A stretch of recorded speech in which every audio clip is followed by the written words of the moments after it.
एक महीना, सिर्फ एक महीना है तुम्हारे पास अपने सपनों को पूरा करने के लिए, पर तुम्हारे गोल्स क्लियर हैं।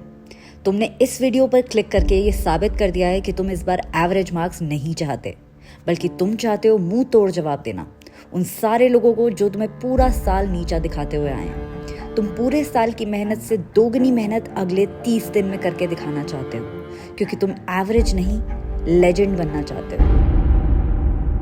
तो आई होप तुम रेडी हो अपना पूरा पोटेंशियल अनलीश करने के लिए, क्योंकि आज की इस वीडियो को पूरा देखने के पास तुम्हारे पास अपने सपनों को पूरा करने का मास्टर प्लान रेडी होगा। बस इस वीडियो को तुम्हें लास्ट तक देखना है और उसमें बताई हुई सारी टिप्स को आज से ही फॉलो करना है। इस वीडियो के 3 कंपोनेंट्स होने वाले हैं और ये तीनों कंपोनेंट्स तुम्हारी पढ़ाई से लेके तुम्हारे रिविजन तक के सफर को डीकोड करके देने वाले हैं। क्योंकि हम सब में कैपेसिटी होती है अपने सपनों को पूरा करने की, लेकिन हम में से बहुत कम लोग होते हैं जो अपने पोटेंशियल को रियलाइज कर पाते हैं। लेकिन आज की इस वीडियो से तुम 100% अपने ब्रेन को यूटिलाइज करना सीख जाओगे और फिर कोई एग्जाम, कोई गोल तुम्हारे लिए मुश्किल नहीं होगा। So without wasting any time, let's dive into the first thing. Her perfect plan का पहला स्टेप होता है परफेक्ट टाइम टेबल बनाना, लेकिन तुम्हारे पास टाइम टेबल बनाने तक का टाइम नहीं है। तुम्हारे पास एक पहाड़ जितना बड़ा सिलेबस पड़ा है और तुम्हें उसे 21 डेज में कंप्लीट करना है, वरना आगे का सारा प्लान फेल हो जाएगा। और ये तुम्हारे रेगुलर स्टडी मेथड से करना नामुमकिन है। तुम्हें इसके लिए चाहिए एक ऐसा फॉर्मूला जो 100% ऑफ द टाइम्स वर्क करता हो। इस मैजिक फॉर्मूला का नाम है 5-2-1 रूल। पर इससे पहले कि मैं तुम्हें इस फॉर्मूले के बारे में बताऊं, don't forget to subscribe to the channel, क्योंकि यहाँ पे क्लास 12th के बच्चों के लिए बहुत सारी अमेजिंग वीडियोस आती रहती है। अब 5-2-1 रूल को फॉलो करने से पहले तुम्हें अपने सारे सिलेबस को 2 पार्ट्स में डिवाइड करना है।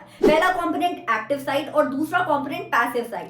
एक्टिव साइड तुम्हारे सिलेबस का वो वाला पार्ट होना चाहिए जो अभी तुमने रिवाइज नहीं किया है, ना तो वो तुम्हारे हाफ ईयरली में आया था, ना तो मिड टर्म्स में आया था। इस सिलेबस की तुम्हें थ्योरी भी पढ़नी है और क्वेश्चंस भी लगाने हैं। दूसरी साइड आता है तुम्हारा पैसिव सिलेबस, जो तुम पूरे साल पढ़ते हुए आए हो, उस पर मेहनत करते हुए आए हो, लेकिन इसकी एक अच्छी सी रिविजन करनी बाकी है तुम्हें अपने फाइनल एग्जाम्स के लिए। अब जब तुम अपने सिलेबस को 2 पार्ट्स में डिवाइड कर चुके हो, तो तुम्हें 5-2-1 रूल को आज से ही फॉलो करना स्टार्ट करना है। तुम्हें अगले 3 हफ्ते यानी कि 21 डेज तक हर वीक को प्लान करना है 5-2-1 रूल के अकॉर्डिंग। हर हफ्ते में एटलीस्ट 5 पैसिव चैप्टर्स को कंप्लीट करना है। इन चैप्टर्स के लिए तुम्हें सिर्फ क्वेश्चंस पे फोकस करना है। 2 का मतलब है कि तुम्हें हर हफ्ते में 2 ऐसे चैप्टर्स उठाने हैं जो एक्टिव चैप्टर्स में काउंट होते हैं, जिनकी तुम्हें थ्योरी और क्वेश्चंस दोनों पे फोकस करना है। और 1 का मतलब है कि अगले 3 हफ्तों में एटलीस्ट तुम्हें हर हफ्ते एक सैंपल पेपर सॉल्व करना है हर एक सब्जेक्ट का। अब 30 डेज के इस चैलेंज में तुम्हारे पास बचे हैं 7 डेज। इन 7 डेज में से तुम्हें पहले के 5 दिन लगाने हैं पढ़े हुए सारे सिलेबस को रिवाइज करने के लिए। लेकिन जो पूरा साल तुम पैसिव तरीके से रिवीजन करते आए हो, वो मेथड्स तुम्हें 95% लाके नहीं देंगे। तो ये टाइम नहीं है फालतू के क्वेश्चंस पे टाइम वेस्ट करने का, बल्कि ये टाइम है उन क्वेश्चंस को लगाने का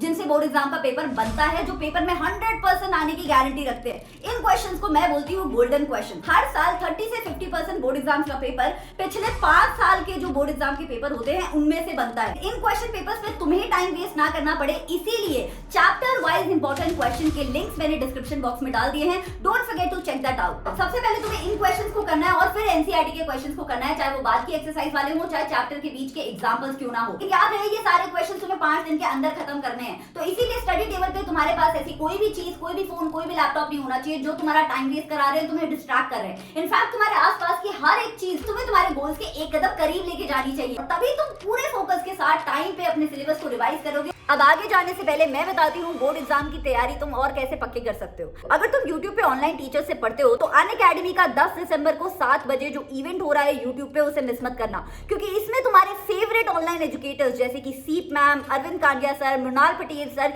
ये सब लोग होने वाले हैं। और 10th, 11th, 12th, JEE NEET सबके लिए आइकॉनिक लॉन्चेस हो रहे हैं। द बेस्ट पार्ट इज इसमें तुम्हारे फेवरेट यूट्यूबर्स भी मिलेंगे तुम्हें, जैसे कि ट्रिगर्ड इंसान, सतीश रे एंड पूर्वा झा। इस इवेंट को मिस मत करना। Link is in the description. All you have to do is go to that link, click on it और फिर वहां पे जाके नोटिफाई मी का बटन जरूर प्रेस कर दो, ताकि जब कल इवेंट हो तो उससे पहले YouTube तुम्हें नोटिफाई कर दे। तो अब बचे हैं लास्ट के 2 दिन। इस वीडियो को देखने वाले 95% बच्चे इन लास्ट के 2 दिनों में अपने बैकलॉग चैप्टर्स को कंप्लीट कर रहे होंगे, लेकिन तुम उन 5% बच्चों में आते हो जिसने इस टाइम टेबल को पूरा अच्छे से फॉलो कर लिया है और अब तुम तैयार हो फाइनल शोडाउन के लिए। बोर्ड एग्जाम का पेपर 3 घंटे का आता है और मैं तुम्हें दे रही हूँ 48 घंटे। Maximum numbers of sample papers को सॉल्व करना है। तुम्हारा टारगेट होना चाहिए at least 6 sample papers, 2 sample papers from each of your main subject. I understand plan आसान नहीं है, लेकिन आसानी से आज तक किसी को सक्सेस नहीं मिली और अब टाइम है तुम्हारा मेहनत करने का। तो कामयाबी की तरफ पहला कदम उठाओ। I can and I will का कमेंट इस वीडियो के नीचे छोड़ो और 30 दिन के बाद तुम अपने सपने को विजुअलाइज होता हुआ देख पाओगे तो अपने उसी कमेंट पे आगे एक लाइक जरूर छोड़ना। So this is your teacher Shubham Pathak signing off. I will see you next time with another video. Don't forget to subscribe. Bye bye and best of luck.